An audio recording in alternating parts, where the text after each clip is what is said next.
എല്ലാവർക്കും മുത്തശ്ശി കഥയിലേക്ക് സ്വാഗതം. നമ്മൾ കഴിഞ്ഞ തവണ വില്വമംഗലത്ത് സ്വാമിയാരുടെ കാര്യങ്ങളാണ് കുറച്ച് കേട്ടത് അല്ലേ. സ്വാമിയാരെ പറ്റി കുറച്ചുകൂടി കാര്യങ്ങൾ പറയാനുണ്ട്. മുമ്പ് പറഞ്ഞു സ്വാമിയാർക്ക് ഈശ്വരന്മാരെല്ലാം പ്രത്യക്ഷമായിരുന്നു എന്ന് പറഞ്ഞു വെച്ചു. വില്വമംഗലം സ്വാമിയാർ അന്നത്തെ ആ ഒരു രാത്രിയിലെ അനുഭവം കൊണ്ടാണ് ഇത്രയും ദിവ്യനായിട്ടൊരു സ്വാമിയാരുടെ നിലയിലേക്ക് എത്തിയത് എന്ന് പറഞ്ഞു.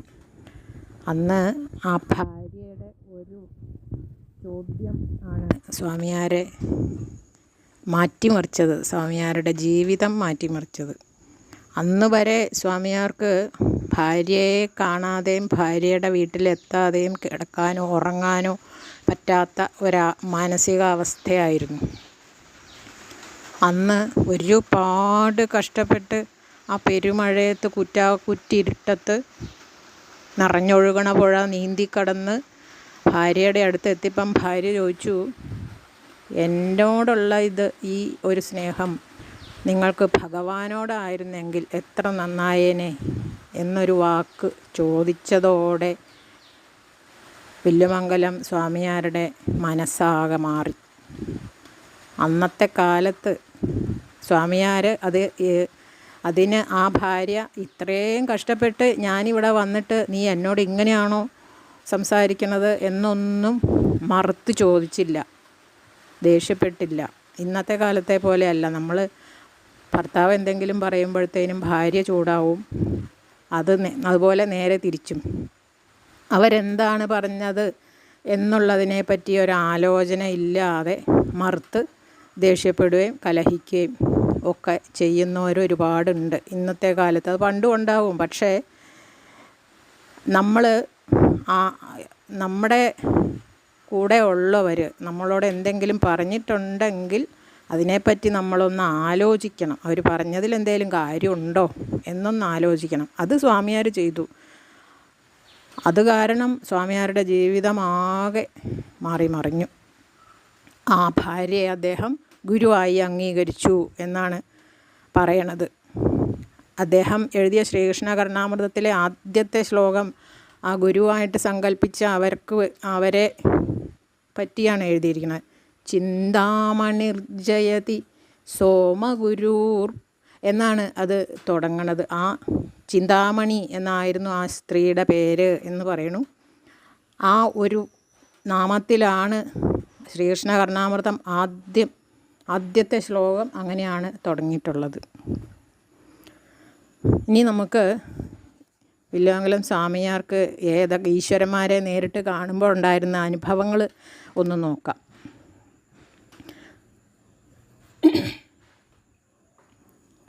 വില്വമംഗലത്ത് സ്വാമിയാരെ പറ്റി അങ്ങനെ ഈ സ്വാമിയാരായ പിന്നെ എല്ലാവർക്കും മനസ്സിലായി. സ്വാമിയാരെ പറ്റി എല്ലാവരും കേൾക്കാൻ തുടങ്ങി. സ്വാമിയാർ പറഞ്ഞ് ക്ഷേത്രങ്ങളിലെ ഈ അത്ഭുത കാര്യങ്ങളൊക്കെ എല്ലാവർക്കും മനസ്സിലാവാനും തുടങ്ങി. ഒരിക്കലൊരു വൃശ്ചിക മാസത്തിലെ വൃശ്ചികത്തിലെ തൃക്കാർത്തിക ദിവസം വില്വമംഗലം സ്വാമിയാർ വടക്കുംനാഥ ക്ഷേത്രത്തിൽ ദർശനത്തിന് ചെന്നു. അപ്പോൾ ഭഗവാൻ ശ്രീലകത്ത് ഉണ്ടായിരുന്നില്ല എന്നാണ് പറയണത്.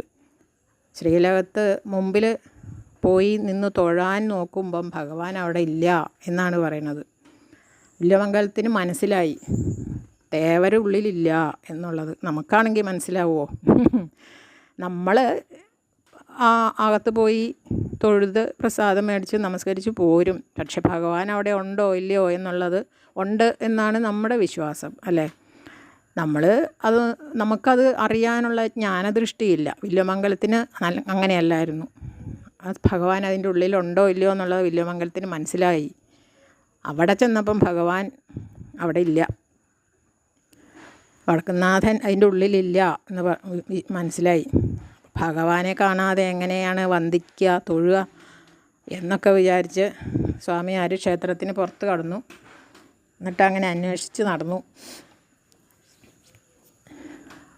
ആ മുറ്റത്തു കൂടി ഇങ്ങനെ മതിൽക്കകത്ത് ഇങ്ങനെ നടക്കുമ്പോൾ ക്ഷേത്രത്തിൻ്റെ മതിലിന്മേൽ തെക്കേ മതിലിന്മേൽ ഭഗവാൻ കയറി തെക്കോട്ടും തിരിഞ്ഞ് നിൽക്കുന്നത് കണ്ടു അത്രേ. തെക്കേ മതിലിന്മേ കയറി തെക്കോട്ടും തിരിഞ്ഞ് നിൽക്കണു വടക്കുംനാഥൻ. അപ്പോൾ സ്വാമിയാർ വേഗം അടുത്ത് ചെന്നു വന്ദിച്ചു. ഭഗവാൻ എന്താ ഇതിൻ്റെ മുകളിൽ, ഈ മതിലിൻ്റെ മുകളിൽ എഴുന്നള്ളിയിരിക്കുന്നത് എന്ന് ചോദിച്ചു സ്വാമിയാർ. അപ്പോൾ ഭഗവാൻ പറഞ്ഞു, നമ്മുടെ പ്രിയതമ അതാ കുമാരനെല്ലൂർ കാത്യായനി കുളിയും കഴിഞ്ഞ് ആഡംബരമായിട്ടിങ്ങനെ വരവ് കാണാൻ നിൽക്കുകയാണ് ഞാൻ എന്ന് പറഞ്ഞു. കുമാരനെല്ലൂർ എല്ലാ ദിവസവും രാവിലെ ആറാട്ടുണ്ട്. ആറാട്ട് കഴിഞ്ഞ് ഇങ്ങോട്ട് കേമായിട്ടുള്ള എഴുന്നള്ളത്തും ഉണ്ടത്രേ. തൃക്കാർത്തികയുടെ അന്ന് ഗംഭീരമാണ് ഈ ആറാട്ടും എഴുന്നള്ളത്തും എന്നാണ് പറയണത്. അപ്പോൾ ആ തൃക്കാർത്തികയുടെ അന്നത്തെ എഴുന്നള്ളത്ത് കാണാനാണ് ഭഗവാൻ മതിലിൻ്റെ മുകളിൽ കയറി നിന്നിട്ട് പ്രിയതമയുടെ എഴുന്നള്ളത്ത് കാണാൻ നിൽക്കുകയാണ് എന്നാണ് പറഞ്ഞത്. അങ്ങനെയാണ് അന്ന് മുതൽ ആണ്ടുതോറും വൃശ്ചികമാസത്തിലെ തൃക്കാർത്തികയ്ക്ക് തൃശ്ശൂർ വടക്കുംനാഥന് രാവിലെ ഒരു പൂജ തെക്കേ മതിലിൻ്റെ മുകളിൽ വെച്ച് പതിവായി എന്ന് പറയുന്നു.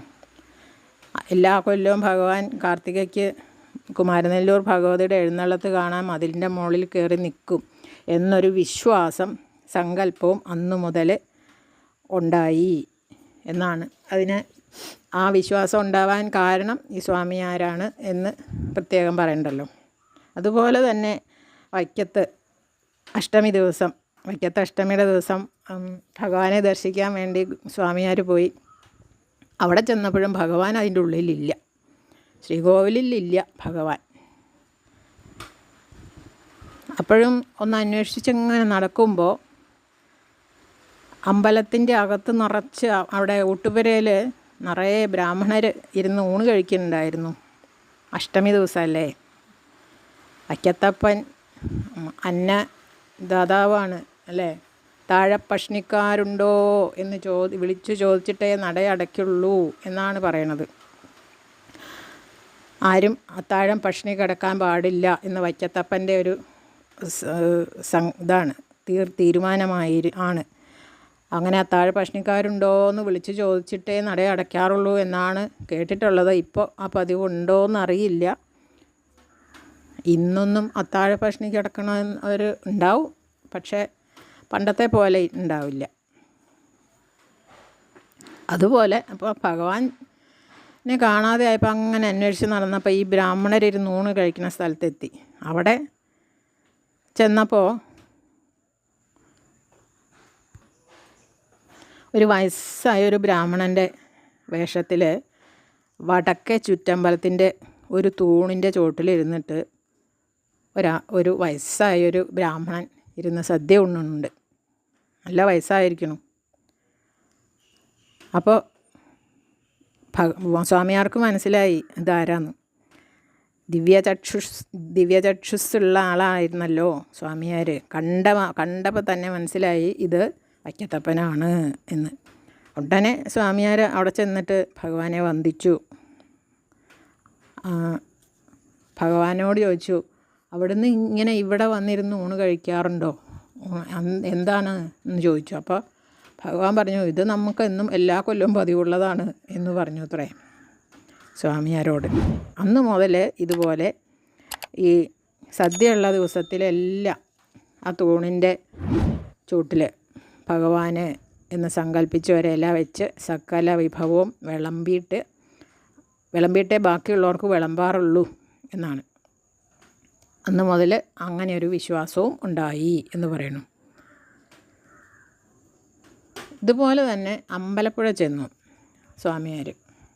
അമ്പലപ്പുഴ ശ്രീകൃഷ്ണസ്വാമി ക്ഷേത്രം. അവിടെയും ഈ സ്വാമിയാർ ചെല്ലണ സമയത്തൊന്നും ഈശ്വരന്മാർ ശ്രീലകത്തുണ്ടാവില്ല. അങ്ങനെയാണ് എല്ലാ കഥകളിലും കാണുന്നത്, വായിച്ചിട്ടുള്ളത്. ഇപ്പോൾ ഈ വടക്കുംനാഥൻ തെക്കേ മതിലിൻ്റെ മുകളിൽ കയറി നിന്നിട്ടുള്ള ആ കഥ അച്ഛൻ പറഞ്ഞു തന്നിട്ടുണ്ട് ഞങ്ങൾക്ക്. അതുപോലെ ഈ വൈക്കത്തെ കഥയും ഞങ്ങൾക്ക് പറഞ്ഞു തന്നിട്ടുണ്ട്. പിന്നെ ഞങ്ങളത് വായിച്ചിട്ടുമുണ്ട്. അതുപോലെ തന്നെ അമ്പലപ്പുഴയും ചെന്നപ്പോൾ ഭഗവാനില്ല. സ്വാമിയാർ ചെല്ലണ നേരം നോക്കി ഭഗവാന്മാർ പുറത്തേക്ക് ഇറങ്ങുകയെന്ന് തോന്നുന്നുണ്ട് അല്ലേ. അങ്ങനെ അമ്പലപ്പുഴ ചെന്നപ്പോഴും ഭഗവാനെ കാണാനില്ല. സ്വാമിയാരിങ്ങനെ പ്രദക്ഷിണം വെച്ച് ഇങ്ങനെ ചെന്നപ്പോൾ ഒരു പട്ടരുടെ വേഷമായിട്ട് നാടകശാലയിൽ മാരാരുടെ സദ്യയ്ക്ക് വിളമ്പണ വേഷത്തിലാണത്രേ ഭഗവാനെ കണ്ടത്. അമ്പലപ്പുഴ ശ്രീകൃഷ്ണസ്വാമിയെ കണ്ടത് പട്ടരുടെ വേഷത്തിലാണ് എന്നാണ് പറയുന്നത്. ഉടനെ സ്വാമിയാർ അവിടെ ചെന്നു. ഇവിടെ വയ്ക്കാനും വിളമ്പാനും ഒക്കെ ധാരാളം ആളുണ്ടല്ലോ, അതിൻ്റെ കൂടെ അവിടുന്ന് എന്തിനാ കഷ്ടപ്പെടുന്നത് എന്ന് ചോദിച്ചു അത്രേ. അപ്പോൾ ഭഗവാൻ പറഞ്ഞു, ഇവർ ഈ മാരാന്മാർ നമ്മുടെ ഉത്സവം ഭംഗിയാക്കാൻ വേണ്ടി ഒരുപാട് അധ്വാനം ചെയ്യുന്നവരാണ്. ഇവർ തൃപ്തിയാവോളം നന്നായിട്ട് ഭക്ഷണം കഴിക്കുന്നുണ്ട് ഭക്ഷണം കൊടുക്കുക എന്നുള്ളത് എൻ്റെ ഒരു സന്തോഷമാണ്. ആണ്ടുതോറും ഇവരുടെ സദ്യയ്ക്ക് വിളമ്പാൻ നാം ഇവിടെ കൂടാറുണ്ട് എല്ലാ കൊല്ലവും ഞാനിത് പതിവുള്ളതാണ് എന്നാണ് ശ്രീകൃഷ്ണസ്വാമി പറഞ്ഞത്. അന്ന് മുതൽക്ക് ഈ അമ്പലപ്പുഴ ഉത്സവത്തിന് നാടകശാലയിൽ മാരാരുടെ സദ്യയ്ക്ക് നല്ല പ്രാധാന്യം ഉണ്ടായി. അപ്പം മാരാന്മാരുടെ സദ്യ സമയത്ത് ഭഗവാൻ അവിടെ എഴുന്നള്ളിയിരിക്കുന്നുണ്ട്, വിളമ്പാൻ കൂടുന്നുണ്ട്, ഭഗവാനും വിളമ്പാൻ കൂടുന്നുണ്ട് എന്നൊരു സങ്കല്പം അന്ന് മുതൽ അവിടെയും ഉണ്ടായി. ഒരുപാട് കഥകളിങ്ങനെ പറയുകയാണെങ്കിൽ പറയാനുണ്ട്.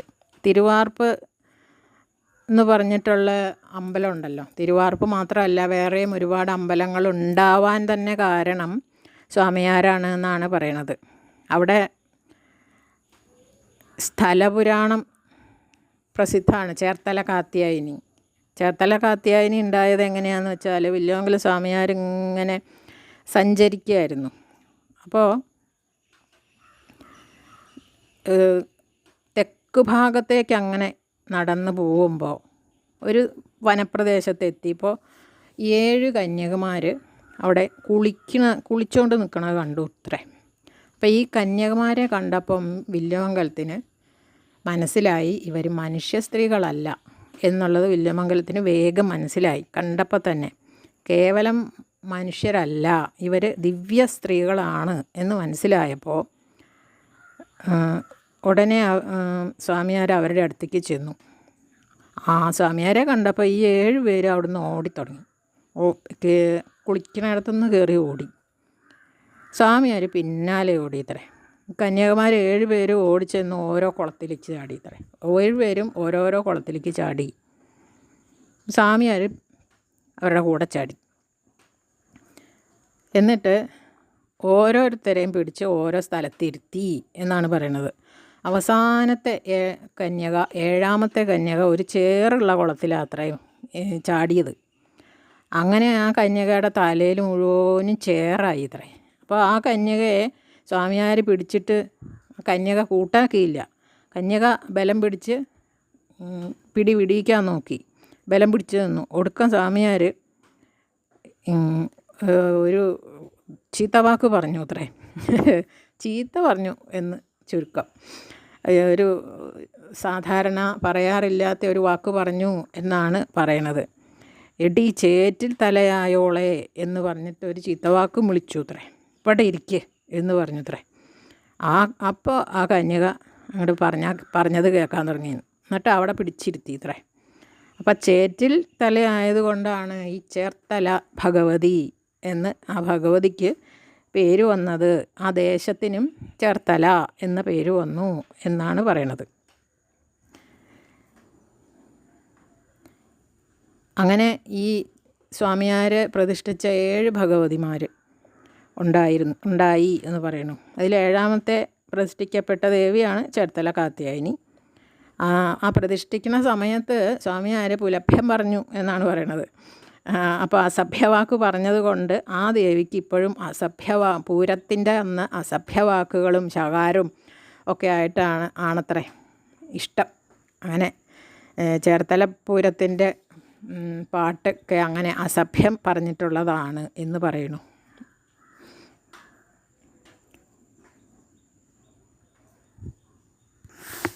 ഒരിക്കൽ വില്വമംഗലത്ത് സ്വാമിയാർ വേമ്പനാട്ട് കായലിൽ കൂടി തോണിയിൽ അങ്ങനെ പോകുമ്പോൾ ഈ കഴുക്കോല് കുത്തിയിട്ടാണ് തോണിക്കാരന്ന് വഞ്ചി തുഴഞ്ഞിരുന്നത്. ഒരിടത്ത് കഴുക്കോല് കുത്തിയപ്പോൾ രക്തം ഇങ്ങനെ വെള്ളത്തിൻ്റെ മുകളിലേക്ക് ഗുമുഗുമാന്നിങ്ങനെ വരുന്ന കണ്ടു അത്രേ. രക്തം വല്ലാതെ പൊങ്ങി വരുന്നത് കണ്ടു. അപ്പോൾ ആ കഴുക്കോല് കുത്തിയ ആളൊക്കെ ആ തോണിക്കാരൻ പരിഭ്രമിച്ചു വിവരം സ്വാമിയാരോട് പറഞ്ഞു.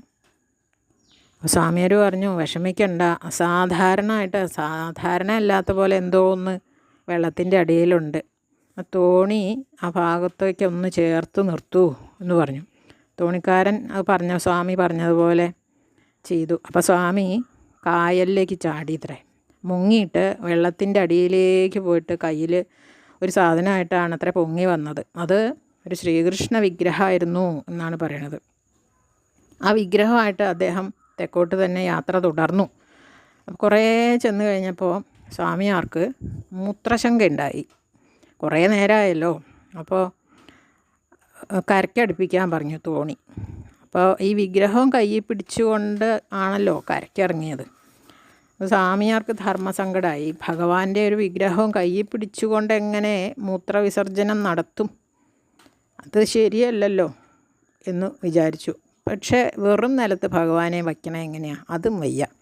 എന്താ ചെയ്യേണ്ടതെന്നറിയാതെ ഇങ്ങനെ 4 പുറവും നോക്കിയിത്രേ. അപ്പോൾ തൊട്ടപ്പുറത്തൊരു വാർപ്പ് കിടക്കണ കണ്ടു അത്രേ. അപ്പോൾ ആ വാർപ്പിൻ്റെ ഉള്ളിൽ ഈ വിഗ്രഹം വെച്ചിട്ട് സ്വാമിയാർ മൂത്രം ഒഴിക്കാൻ പോയി. അതിന് ശേഷം ദേഹശുദ്ധിയൊക്കെ വരുത്തി അദ്ദേഹം വിഗ്രഹം എടുക്കാൻ ചെന്നപ്പോൾ അത്ഭുതം ആണ്. ആ വിഗ്രഹം ഇളകി പോരണില്ല. അത് ആ വാർപ്പിൻ്റെ ഉള്ളിൽ ഒട്ടിപ്പിടിച്ച് ഇരിക്കണ പോലെയാണ് കണ്ടത്. എന്ത് ചെയ്താൽ എടുക്കാൻ കിട്ടുന്നില്ല. അപ്പോൾ വിഗ്രഹത്തിനോ വാർപ്പിനോ കേടുവരാതെ ഇളക്കി മാറ്റാൻ പറ്റില്ല. ഒന്നുകിൽ വാർപ്പ് കേടുവരും, അല്ലെങ്കിൽ വിഗ്രഹം കേടുവരും. സ്വാമി ആരെന്താ വേണ്ടതെന്ന് നിശ്ചയില്ലാണ്ട് ആയി.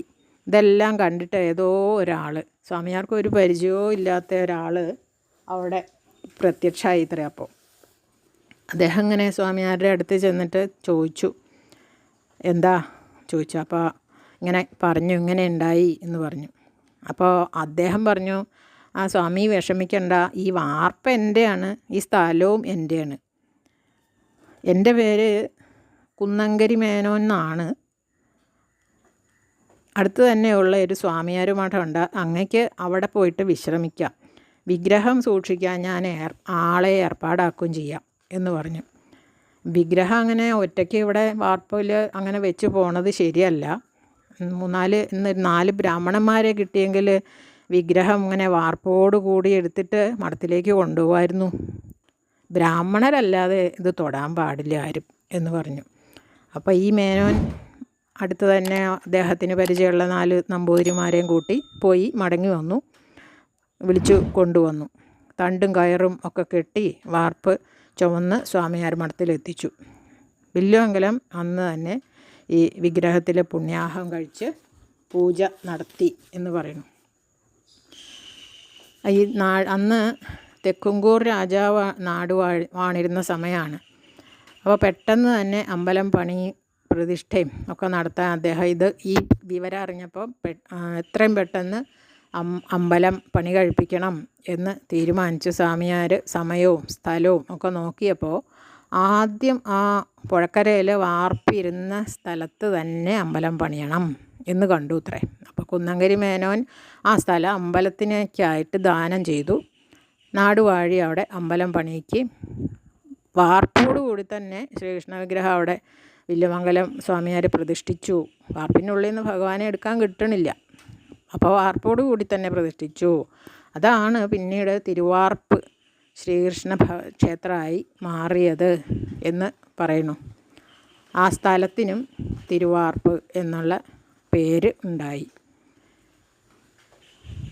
സ്വാമിയാരെ പറ്റി കുറച്ചൊരു കാര്യം കൂടിയും പറയാനുണ്ട്. ഇത് മുഴുവൻ പറയാൻ നിന്നാൽ ഇന്ന് സമയം ഒരുപാടാവും. അതുകൊണ്ട് ഇപ്പോൾ ഇവിടെ നിർത്തുകയാണ്. പത്മനാഭസ്വാമി ക്ഷേത്രം ഉണ്ടാവാനും കാരണം ഈ വില്ലുമംഗലം സ്വാമിയാരാണ് എന്നാണ് പറയണത്. അത് നമുക്ക് അടുത്ത തവണ കേൾക്കാം. ഇപ്പോൾ എല്ലാവർക്കും നന്ദി, നമസ്കാരം.